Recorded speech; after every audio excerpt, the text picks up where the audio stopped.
Mesti anda pernah nampak kan, lengkungan-lengkungan seni khat yang sangat indah yang menghiasi dinding masjid ataupun manuskrip-manuskrip lama. Hari ni, kita nak selami jiwa di sebalik keindahan tu. Kita akan kenali tulisan Jawi, satu warisan yang masih hidup sampai sekarang. Kalau kita tengok sekali imbas, ia nampak macam seni yang rumit kan?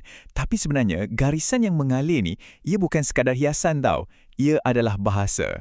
Sebuah keharmonian visual yang membawa makna yang sangat mendalam. Seni yang indah ni, kita panggil seni khat. Dan skrip yang menjadi nadi kepada seni khat di alam Melayu, tak lain tak bukan Jawi.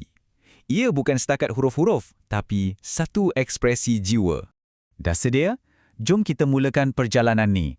Mula-mula kita hayati dulu kesenian Jawi, lepas tu kita bongkar rahsia di sebalik abjadnya, fahamkan aturan sambungannya, kita cuba bina perkataan, dan akhir sekali, kita lihat macam mana warisan ni terus hidup.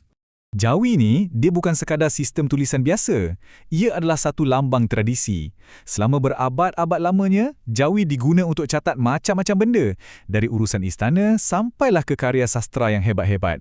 Jadi, ia memang sebahagian penting dalam budaya Melayu dan warisan Islam kita. Jadi, macam mana sebenarnya abjad yang penuh seni ni berfungsi? Jom kita tengok blok-blok binaan asasnya. Okey, asas tulisan Jawi ni datangnya dari skrip Arab. Sama macam banyak bahasa lain di dunia. Tapi, yang buat dia istimewa ialah cara ia diubah suai, diadaptasi untuk menangkap bunyi-bunyi yang unik dalam bahasa Melayu. Nah, tengok ni. Inilah inovasi yang sangat bijak. Sebab dalam bahasa Arab, tak ada bunyi macam nga atau pa. Jadi para ulama Melayu dulu, mereka cipta huruf-huruf baru ni dengan hanya menambah titik.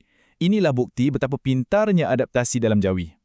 Sekarang, kita akan bongkar 3 rahsia utama yang menjadikan Jawi ni nampak sangat mengalir dan unik. Kalau anda faham 3 prinsip ni, anda akan mula nampak logik di sebalik skrip yang cantik ni. Ingat 3 benda ni je. Arah tulisan, macam mana bentuk huruf berubah dan cara ia bersambung. 3 aturan mudah inilah yang jadi kunci kepada penulisan Jawi. Peraturan nombor 1, sentiasa tulis dari kanan ke kiri. Mula-mula mungkin rasa pelik sikit kalau kita dah terbiasa dengan tulisan rumi kan? Tapi inilah asas utama dalam Jawi. Kena biasakan.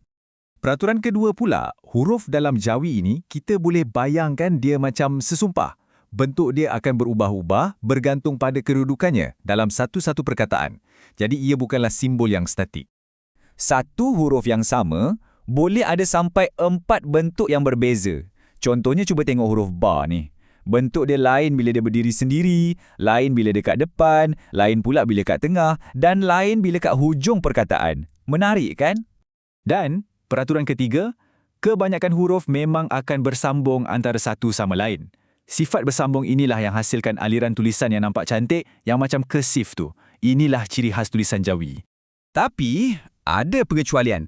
Ada 6 huruf yang istimewa. Huruf-huruf ni, dia tak boleh disambung dengan huruf selepasnya. Kena ingat 6 huruf ni sebab merekalah yang mewujudkan pemisah semula jadi dalam perkataan. Penting sangat untuk ejaan yang betul. Baiklah, kita dah tahu semua aturannya. Sekarang, apa kata kita gabungkan semuanya dan tengok macam mana ia berfungsi untuk membentuk perkataan. Jom cuba. Okey, dekat sebelah kiri, kita ada huruf-huruf tunggal, ba, alif, ta, waw. Dan dekat sebelah kanan, cuba tengok macam mana ia bercantum dan berubah bentuk untuk menjadi satu perkataan. Batu. Perhatikan betul-betul kat sini. Huruf ba bersambung elok dengan alif. Tapi lepas tu, alif tak bersambung dengan ta. Kenapa? Sebab, ingat tak 6 huruf istimewa tadi? Alif salah satu daripadanya. Ruang kecil itulah yang memastikan ejaannya betul. Prinsip yang sama kita boleh nampak dalam contoh-contoh lain macam bola dan baju. Cuba anda tengok dan kesan kat mana huruf-huruf istimewa tu digunakan. Percayalah, semakin banyak anda tengok, semakin mudah anda nak faham. Faham asas-asas ni pun dah satu langkah yang hebat.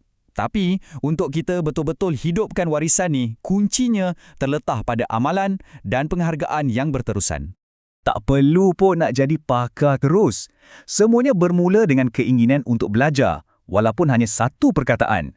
Dari situ, anda bukan sahaja belajar sebuah skrip, tapi anda sebenarnya sedang membuka pintu kepada dunia sastra, sejarah dan seni Melayu yang sangat luas.